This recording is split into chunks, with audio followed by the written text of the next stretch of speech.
The massive chamber of the Galactic Council buzzed with worried voices. Representatives from over 200 spacefaring species crowded the circular hall, their faces lit by the glow of the massive hologram floating in the center. The display showed a terrifying sight: thousands of asteroids, some bigger than small moons, hurtling through space directly toward the populated worlds of the Orion sector. "Silence!" boomed High Counselor Park, his scaled skin reflecting the red emergency lights. "Our top scientists have confirmed the data. This asteroid field will reach the populated worlds within 60 days. The destruction will be total." Gasps and worried murmurs filled the chamber. The Vexial delegation's tentacles writhed in distress, while the crystalline photar representatives dimmed their light in the universal sign of mourning. "Evacuation plans are being implemented," Park continued gravely, "but we estimate only 60% of inhabitants can be moved in time. The loss of life and civilization will be significant." In the back of the chamber, the human delegation sat quietly. Earth had only joined the Galactic Council 8 years ago, making them the newest, members by several centuries. Most other species still viewed humans as primitive curiosities, barely worth noticing. Captain Lee, leader of the Earth delegation, leaned toward her colleague.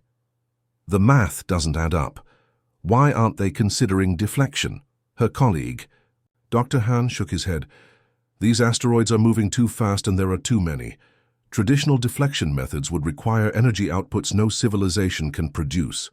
Lee narrowed her eyes at the hologram, mentally calculating. "We could try something else, something new." Before Han could stop her, Lee was on her feet. "High Counselor, Earth requests to speak." The chamber fell silent, then erupted in a wave of laughter. A tall, blue-skinned Mesran snorted loudly. "The primates wish to offer survival tips, perhaps?" "Hide in caves." More laughter followed. High Counselor Park raised a hand for quiet, his expression a mix of annoyance and pity. "The Council recognizes Earth, though I remind the human delegation that this crisis requires serious scientific expertise." Lee walked calmly to the center podium, unfazed by the dismissive looks. Her military posture remained perfect as the hologram illuminated her determined face. "Earth proposes a solution," she said simply. The laughter returned, louder this time. Someone made hooting monkey sounds from the upper tiers. "A solution?" sneered Councillor Uma, the Mesran representative. "When our greatest minds have found—" "None, forgive me, human, but your species was burning coal while mine was building faster-than-light engines." Lee nodded politely. "That's correct, Counselor, and perhaps that's exactly why we see possibilities you don't." She gestured, and the hologram changed to show a network of small devices surrounding the asteroid field. "We propose a gravitational tether system, not to destroy the asteroids but to redirect them." The chamber erupted again, this time in disbelieving shouts. "Preposterous! Gravitational tethers are theoretical. The energy requirements alone, the humans are wasting our precious time." High Counselor Park pounded his ceremonial staff. "Order! Let the human finish. Though I must agree this seemed far-fetched." Lee touched her console and the simulation played out. The tiny devices created a web of gravitational forces, slowly but surely pulling the asteroid field into a new trajectory. "Calculations show we can redirect the entire field to orbit the gas giant in Sector 7. No populated worlds would be threatened, and eventually the asteroids would form a new resource-rich ring around the planet."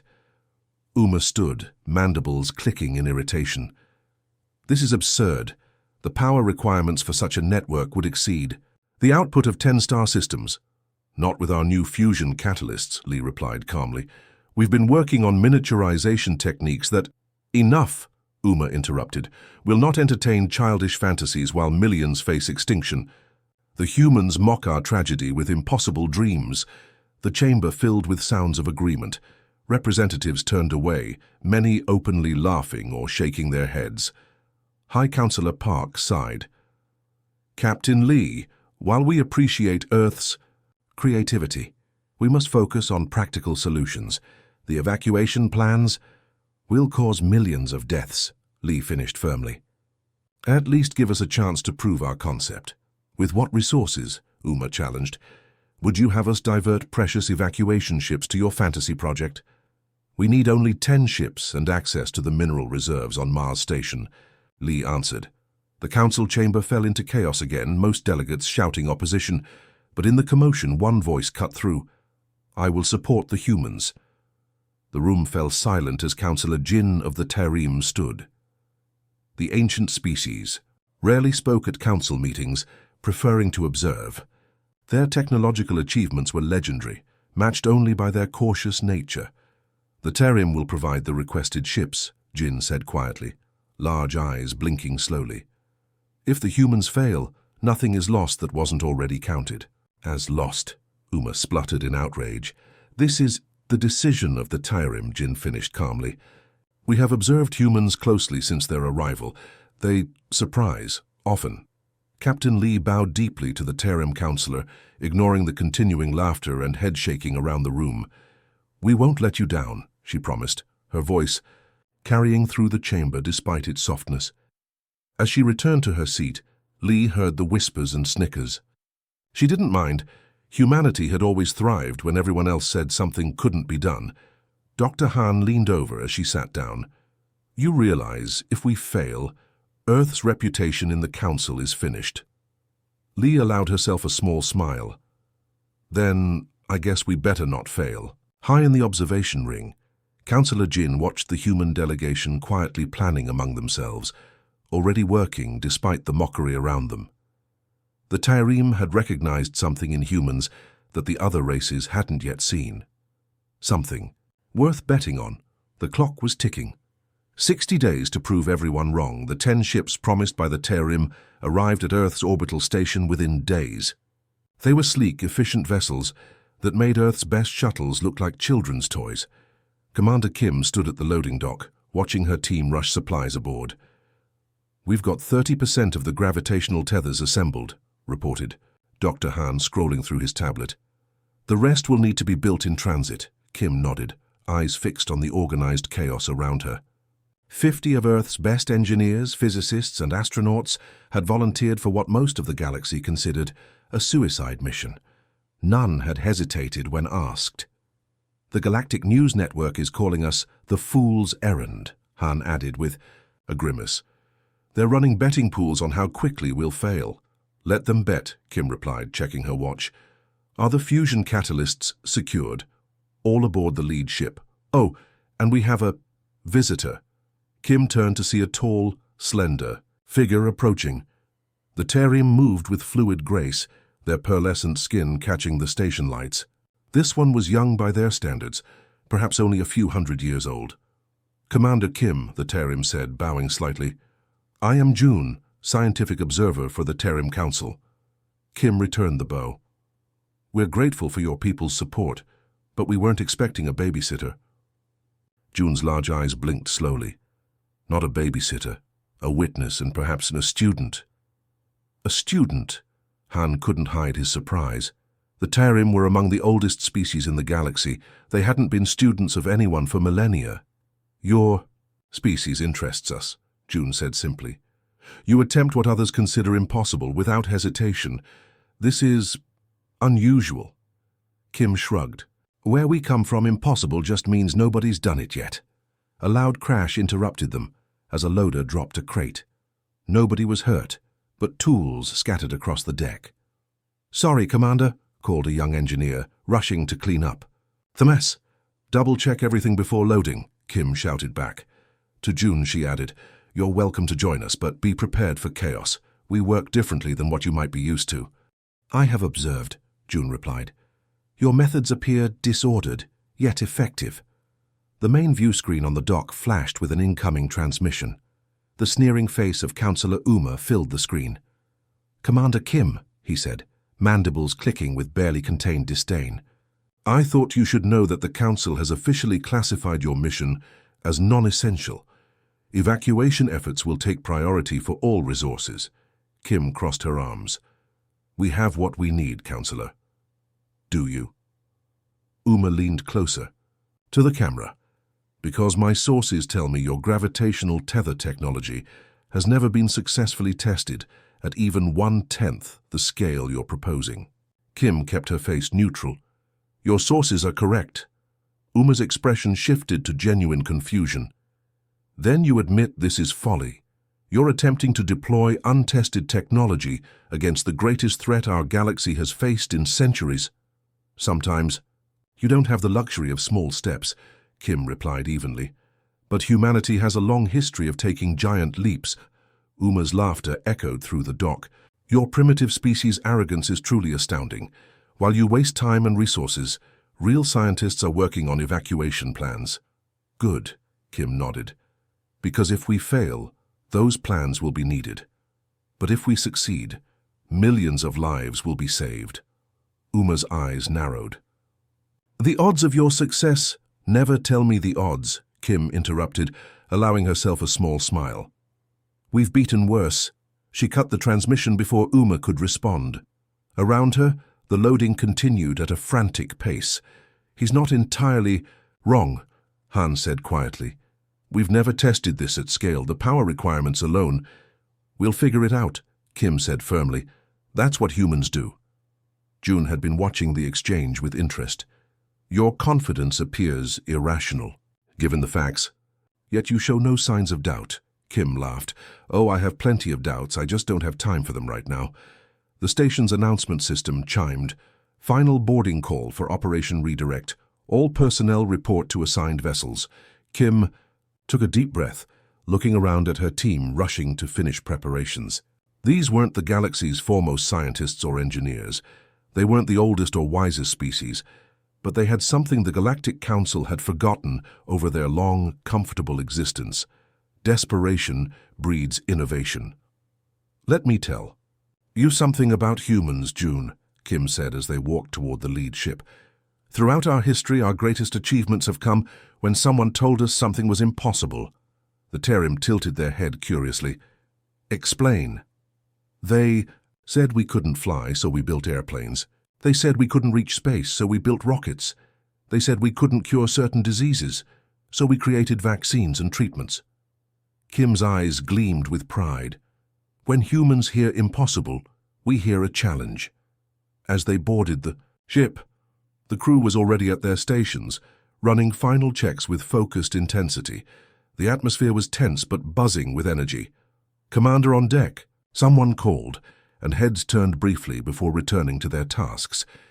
Kim made her way to the command center, June following silently. The main screen showed their destination, the massive asteroid field that threatened millions of lives. All. Ships report ready, Commander, said Lieutenant Lee from the communications station. Terim vessels await your command. Kim nodded, settling into the captain's chair. Send a message to Earth. Operation Redirect is commencing. She turned to find June watching her with those large ancient eyes. You believe you will succeed, the Terim observed. It wasn't a question. I believe we'll try everything humanly possible, Kim corrected. And then we'll try things that seem impossible. The engines hummed to life beneath them, the deck vibrating, slightly as the ship prepared to break orbit. Course set for the Orion sector, announced the navigator. Estimated arrival 12 days. Kim leaned forward in her chair. Engage. As the fleet of ships accelerated away from Earth, news of their departure spread throughout the galaxy.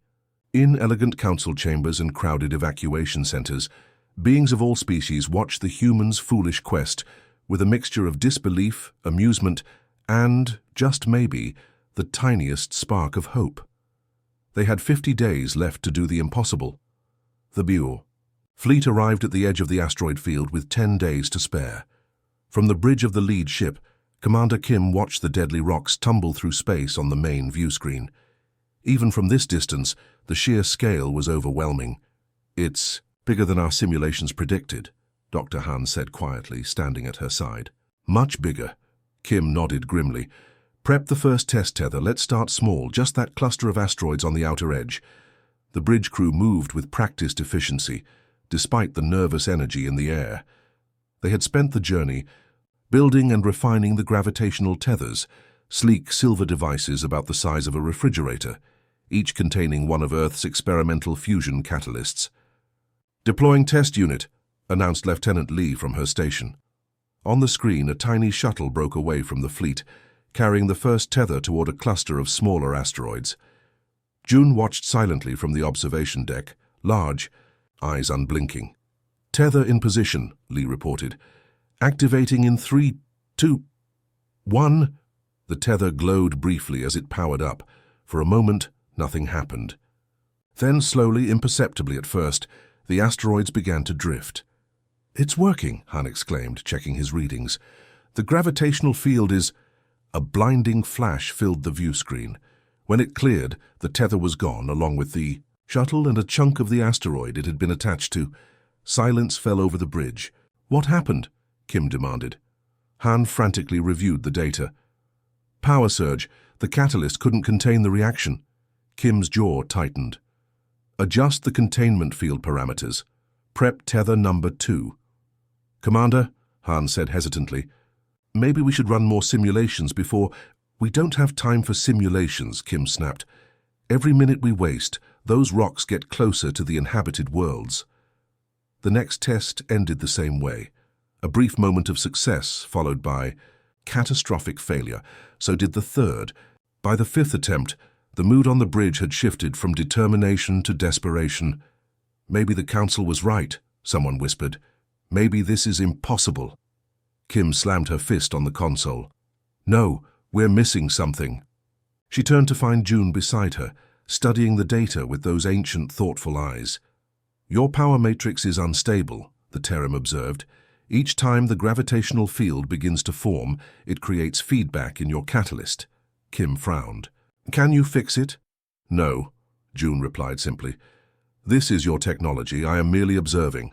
A message flashed on the main screen. Incoming transmission from the Galactic Council. Kim sighed and accepted it. Councillor Day's stern face appeared. Unlike Uma, the councillor didn't bother with mockery. His expression was grave. "Commander Kim, the Council has been monitoring your attempts." "We're still adjusting our parameters," Kim said defensively. "The technology works in theory." "Theory will not save lives," Day interrupted. "The evacuation efforts need those ships you've commandeered. I am ordering you to abort this mission and return them immediately." Kim felt the eyes of her entire crew on her. "Counselor, we just need more time." "Time is precisely what we don't have," Day replied firmly. "The first asteroids will reach the outer colonies in 19 days. Every resource must be dedicated to evacuation now." "Give us 3 more days," Kim pleaded. "Just 3 days to prove the concept." Day's expression hardened. "The Council has voted. This experiment is over. Return to your homeworld, Commander. The human experiment has failed." The screen went dark. Nobody spoke. The weight of failure hung in the air like a physical presence. "Pack it up," Kim said finally, her voice hollow. "Prepare to— wait." It was one of the younger engineers, Tay, who had barely spoken during the journey. He stood from his station data tablet in hand. "I think I see the problem," Kim turned to him. "Explain." "We're approaching this all wrong," Tay said, walking to the main display. "We've been placing single tethers on individual asteroids, trying to move them one by one." He pulled up a new simulation. "What if we surround the entire field with a network of tethers, create a single unified gravitational field? The power requirements would be astronomical," Han objected. "Not if we link them," Tay argued. "Each tether amplifying the others, creating a cascading effect." Kim studied the simulation. "The math checks out, but we'd need to completely reconfigure the tethers. And we only have 3 days before the Council comes looking for their ships," Han added grimly. Kim looked around at her team, tired, demoralized, but still here. "Still fighting?" "Then we better work fast," she said. "Everyone get some stims. Nobody sleeps until we have a working prototype." What followed was a frenzy of activity. The entire fleet became a floating workshop. Engineers and scientists worked, around the clock, reconfiguring the tethers based on Ty's insight. Kim found June watching the humans with fascination as they argued, collaborated, and improvised. "Your species thrives on failure," the Terrium observed. "Where others see defeat, you see data." "That's one way of putting it," Kim replied, rubbing her tired eyes. "We call it trial and error." "An inefficient method," June noted. Kim smiled faintly. But effective in the long run. Every failed experiment teaches us something new. The Council does not understand this approach, June said. They expect perfection from the first attempt. Well, that's not how humans work, Kim sighed. We stumble, we fall, we get back up. It's messy and frustrating, but eventually, you succeed, June finished. Sometimes, Kim admitted. Not always. But we never stopped trying. By the third day, they had reconfigured all 50 tethers and deployed them in a spherical formation around a small section of the asteroid field. The bridge was silent as Kim gave the order to activate the network. Synchronizing power grids, Lee reported. Catalyst ignition in 3, 2, 1. The tethers glowed, then dimmed, then glowed again, steady this time. On the view screen, the asteroids began to move.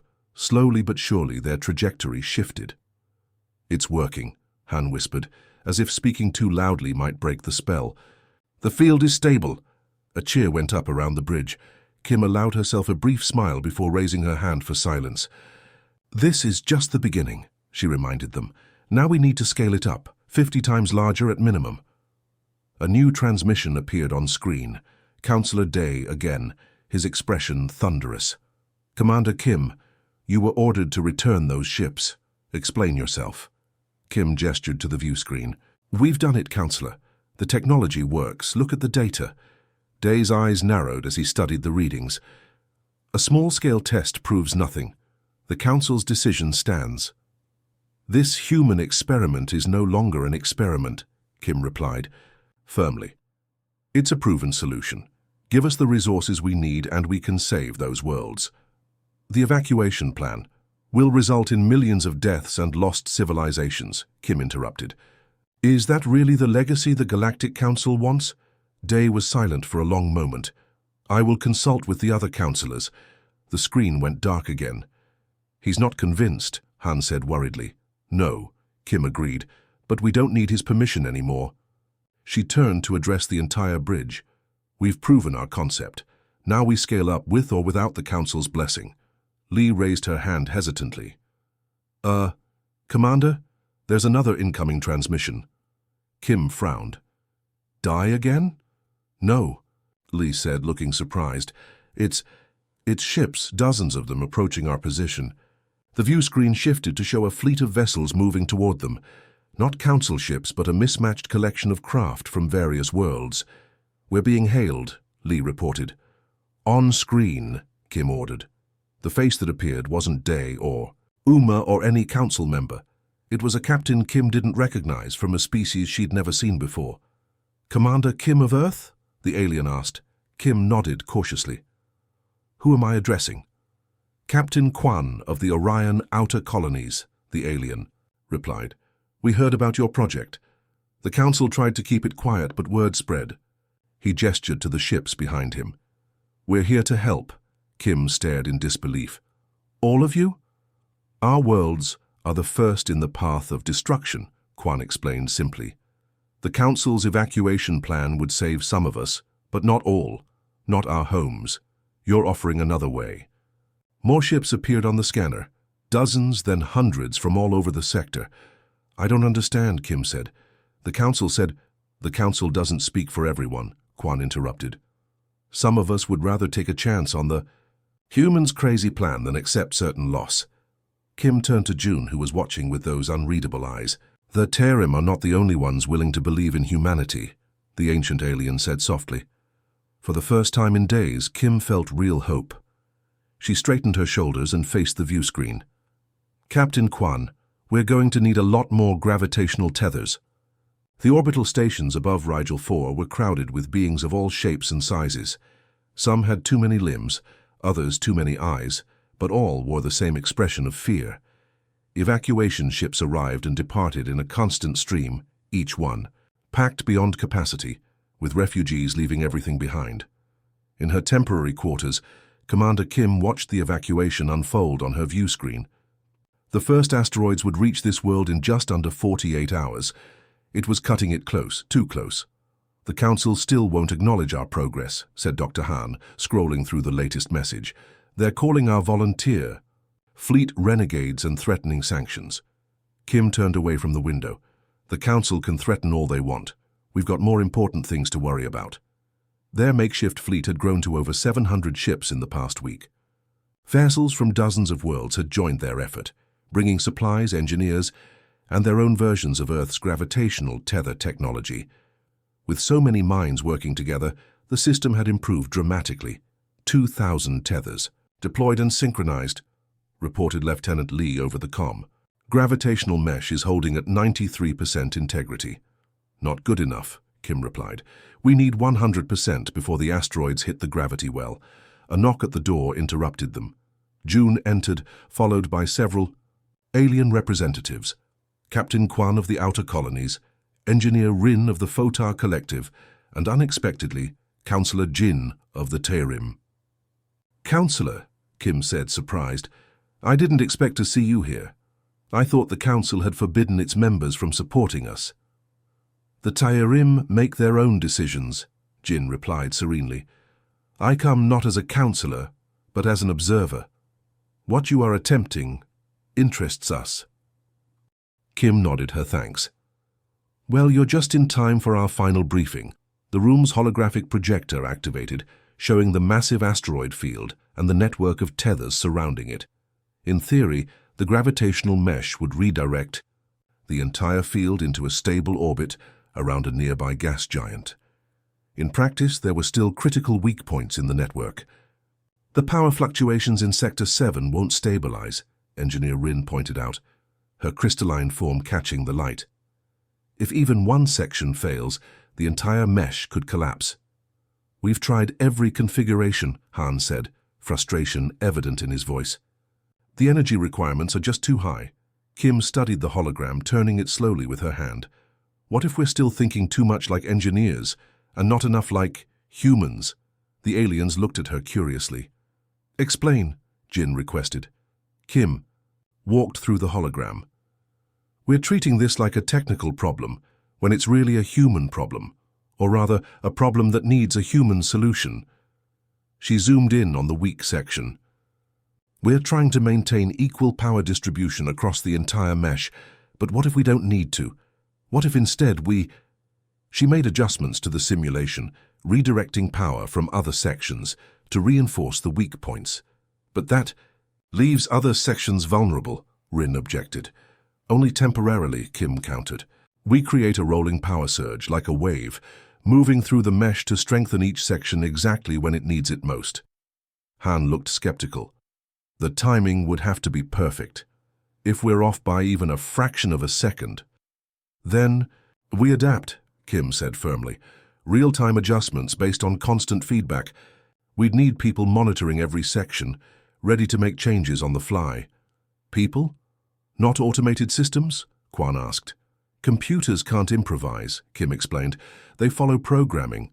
But humans and other sentient beings can see patterns, feel instincts, make creative leaps. Jin watched her with those ancient knowing eyes. You wish to rely on instinct over calculations? Not instead of calculations, Kim clarified. In addition to them, the math gets us most of the way there. Human intuition takes us the rest. The room fell silent as everyone considered her proposal. It is unorthodox, Rin said finally. It's crazy, Han corrected. But it might work. It's how we put humans on our moon, Kim said quietly. How we cured diseases everyone said were incurable. How we survived on a planet that tried to kill us every day of our evolution. She turned to face the assembled aliens. I can't guarantee this will work, but I can guarantee that if we don't try, millions will die. So I'm asking you to take a leap of faith, not in technology, but in people. One by one, they nodded their agreement. I will inform the fleet, Kwan said. The Photar will adjust the tether configurations, Rin added. Jin simply inclined his head. The Teirim will watch and learn. Hours later, Kim stood on the bridge of the command ship, surrounded by a buzz of activity. The view screen showed thousands of tethers now, glowing points of light against the blackness of space.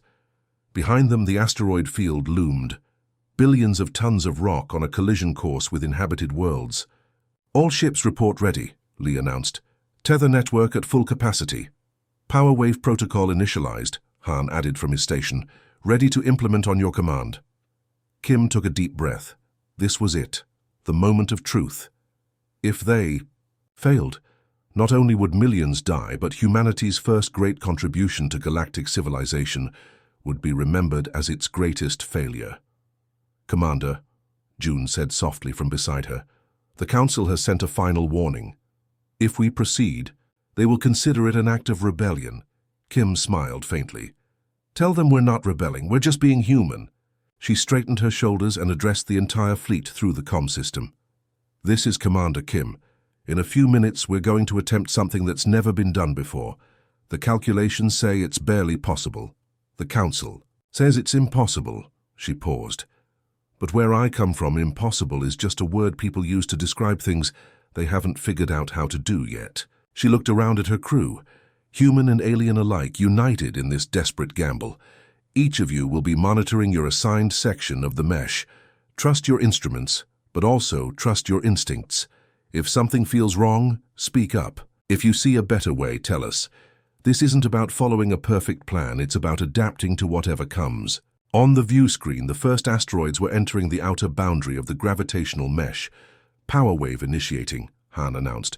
Wave moving through section 1, 2, 3. The network of tethers pulsed with light as the power surge rolled through it, strengthening each section just as the gravitational forces hit their peak. Minor fluctuation in section 12, someone called out. Compensating, came the immediate response. The bridge fell into a rhythm, problems identified, solutions implemented, adjustments made on the fly. It wasn't perfect or elegant, but it was working. Slowly, impossibly, the massive asteroid field began to change course. Initial deflection successful, Han reported, his voice tight with restrained excitement. Trajectory shifting 5 degrees, 7, 10. A cheer went up around the bridge, but Kim raised her hand for silence. Stay. Focused, we're not done yet. For hours they worked in concert, guiding the power wave through the mesh again and again, as the asteroid field gradually curved away from the inhabited worlds and toward the waiting gas giant. When it was finally over, when the last asteroid had been safely captured in orbit around the uninhabited planet, no one celebrated immediately. They were too exhausted, too stunned by what they had accomplished. We did it, Han said finally, his voice filled with disbelief. We actually did it. Kim sank into her chair, the weight of days without sleep suddenly crashing down on her.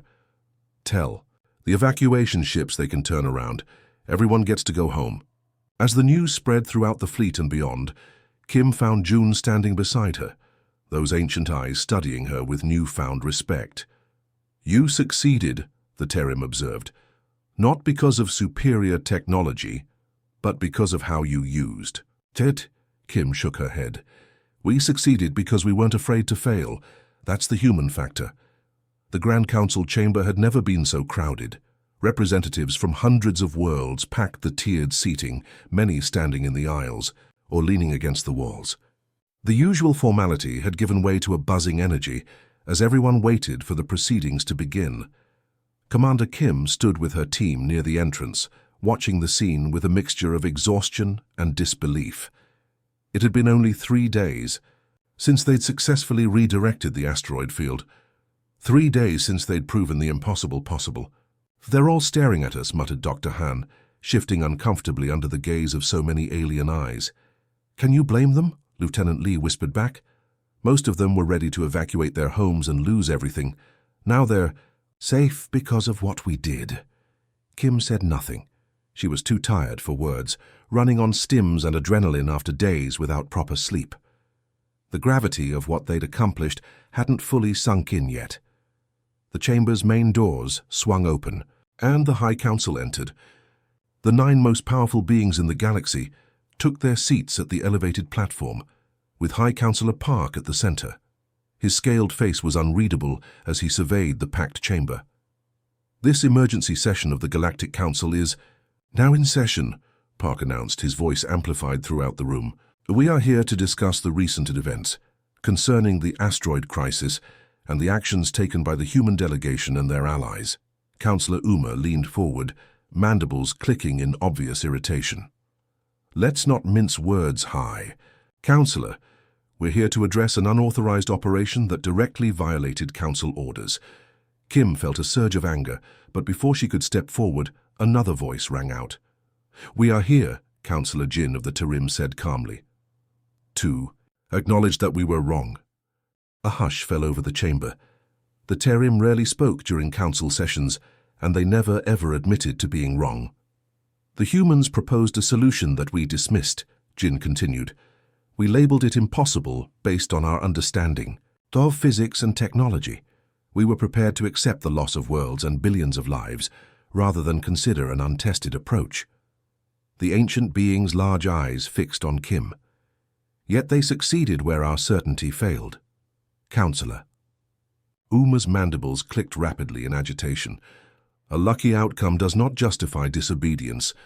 The humans and their allies commandeered council resources, ignored direct orders, and nearly caused a diplomatic crisis. They must face consequences for saving billions of lives, a voice called from the gallery. It was Captain Quan, of the outer colonies, standing tall among his people. For finding a solution when the mighty council had given up, voices rose throughout the chamber, some in agreement, others in protest. High Councillor Park pounded his ceremonial staff for order. We will have decorum, he bellowed. This is still a council proceeding. When the room quieted, Park fixed his gaze on Commander Kim. The human delegation is called to address the council. Commander Kim, step forward. Kim walked to the center of the chamber, feeling hundreds of eyes on her. She'd rehearsed a speech on the journey here, something diplomatic and conciliatory, but standing now before the beings who had laughed at humanity's efforts, who had been willing to accept mass death, rather than try something new, she decided on honesty instead. High Councillor, members of the Council, representatives of the galaxy, she began, her voice steady. I won't apologize for what we did. When faced with the choice between following orders that would result in planetary devastation or trying something that might work, we chose to try. She looked around the chamber, meeting the eyes of beings from worlds that would have been destroyed. That's what humans do, she continued. We try, we fail, we try again differently. Where you see inappropriate risk, we see necessary action. Where you see disrespect for authority, we see respect for life. Uma's mandibles clicked furiously. This arrogance is precisely— It's not arrogance, Kim interrupted. It's how we survived on Earth. Our planet wasn't gentle with us. It threw ice ages and predators and diseases at us. And each time we adapted. We never had the luxury of perfect solutions or guaranteed outcomes. We had to make do with what we had, improve it as we went, and accept that failure was just part of the process. She turned back to the High Council. You've been among the stars for thousands of years. You've forgotten what it's like to face extinction every day, but we haven't. That memory is in our bones. The chamber was completely silent now. Even Uma had ceased his clicking. I don't expect you to understand our methods, Kim said, but I do expect you to acknowledge their results. She gestured to the main view screen, where a live feed showed the former asteroid field now forming a beautiful ring around the gas giant. Already mining ships were cautiously approaching the new resource. What you saw as a crisis, we've turned into an opportunity. Those asteroids contain rare minerals that will benefit the entire galaxy for generations. High Councillor Park studied her for a long moment.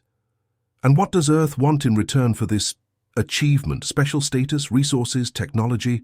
Kim shook her head. We want a seat at the table, a real one, where our ideas are heard even when they don't match your expectations. We want the chance to contribute to this galactic community in our own way. Park exchanged glances with the other councillors, a silent communication passing between them. Finally he spoke. The council will deliberate on your request, Commander. Until then, if I may, High Councillor. It was Councillor Sun, rising from her seat.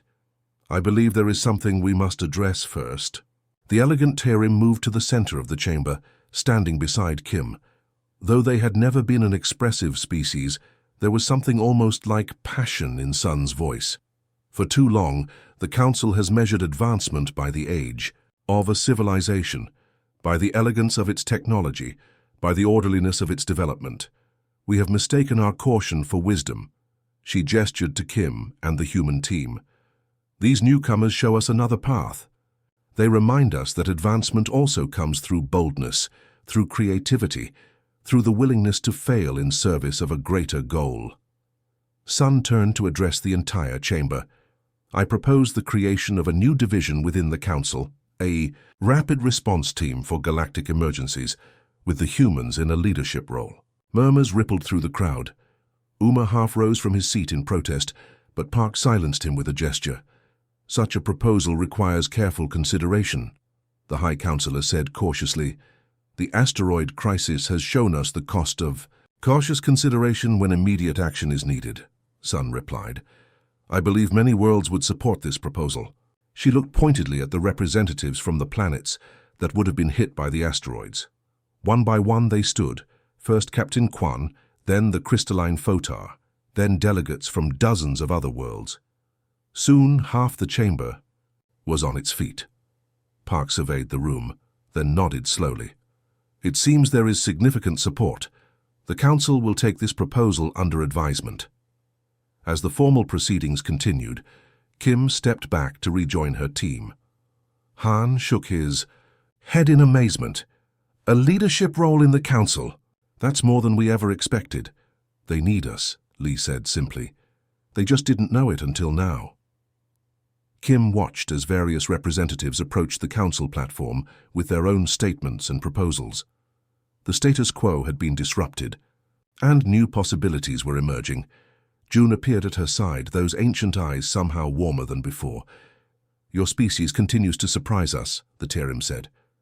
That's kind of our specialty, Kim replied with a tired smile. As they prepared to leave the chamber, Kim overheard two council aides talking nearby. Are these humans? What will they think of next? One asked. Whatever it is, the other replied. I suspect we'll all be better for it. Kim smiled to herself. It wasn't acceptance, not completely. There would still be resistance, skepticism, even fear. But it was a beginning, a crack in the ancient, rigid thinking of the galaxy's oldest civilizations. Humanity had proven itself not by being stronger or more advanced, but by being different. By approaching problems in ways the older species had forgotten or never considered. By being willing to try when everyone else had given up.